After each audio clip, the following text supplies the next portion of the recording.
Now, what's crazy about the Seattle team, obviously, whenever you unload a franchise quarterback, you're going to have to bring in some new talent. And boy, did they.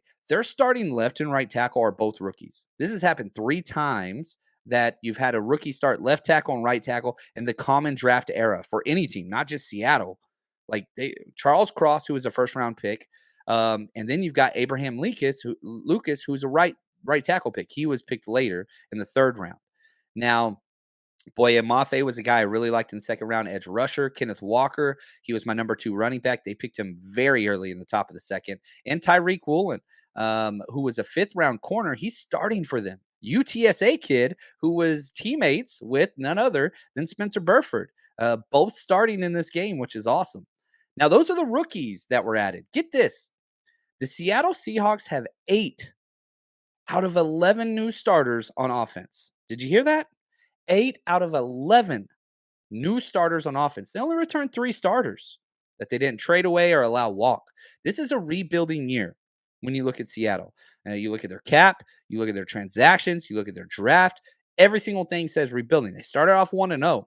I do not have a lot of faith in them, however. It's just not really what I believe. And I think the film and I think all of those things show that. I really, really do. Now, I want to make sure real quick before we jump into their defense and kind of what they got going on. Just want to say, so pumped about this. Going to be live on 49ers.com next Tuesday at 12 p.m. Pacific time.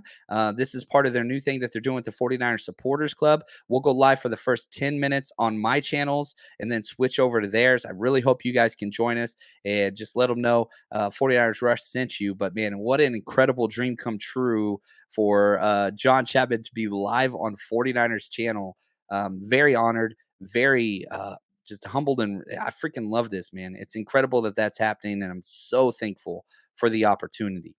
Now, when we're talking about their defense, let's let Trey Lance kind of set it up. A little bit different schematically, but stout interior D line. Linebackers play fast, and Diggs is still one of the best safeties in the game.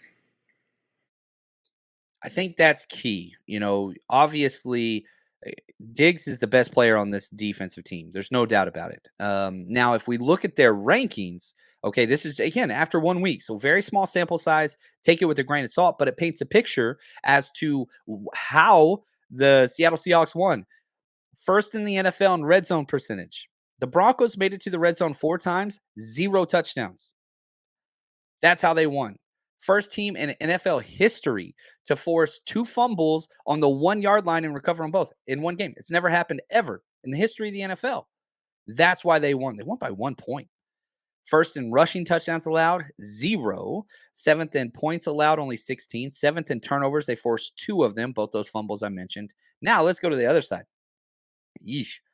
Defensively, they allowed the 30th most pass yards. Only 32 teams. 330 yards through the air. 29th in yards allowed, 433 yards. 27th in yards per pass, 7.5 yards per pass was allowed. 26th in third downs, 53%. They allowed 8 of 15 third down conversions. 24th in yards per rush, 5.2. 23rd in defensive DVOA.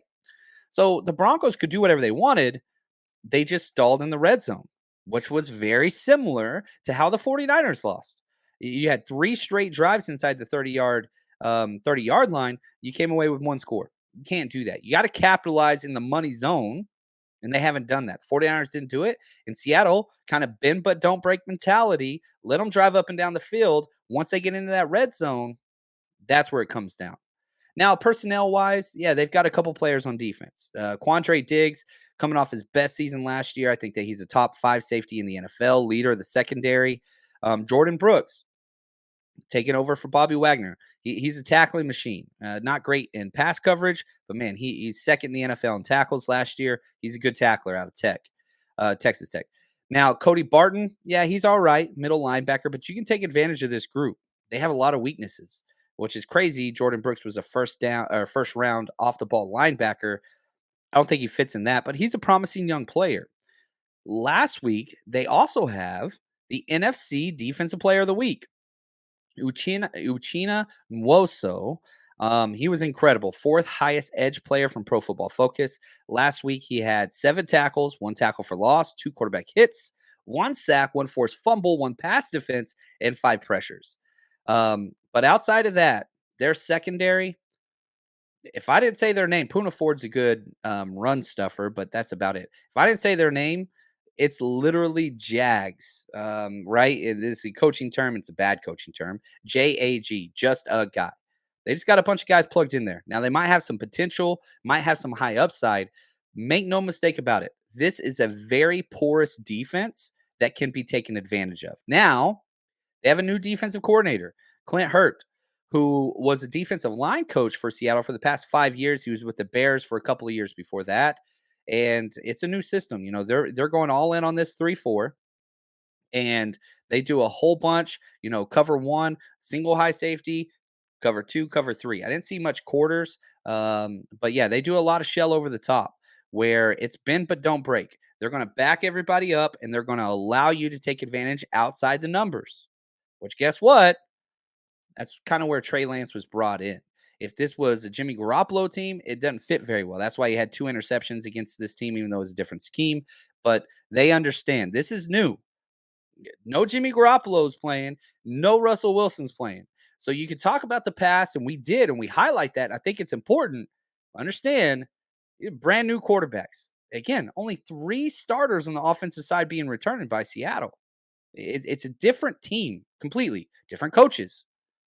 Now, their tendencies, and again, it's hard to bring tendencies to the forefront when you only had 1 game. They blitzed 6 times versus the Broncos, which is about league average. Usually it's around 8.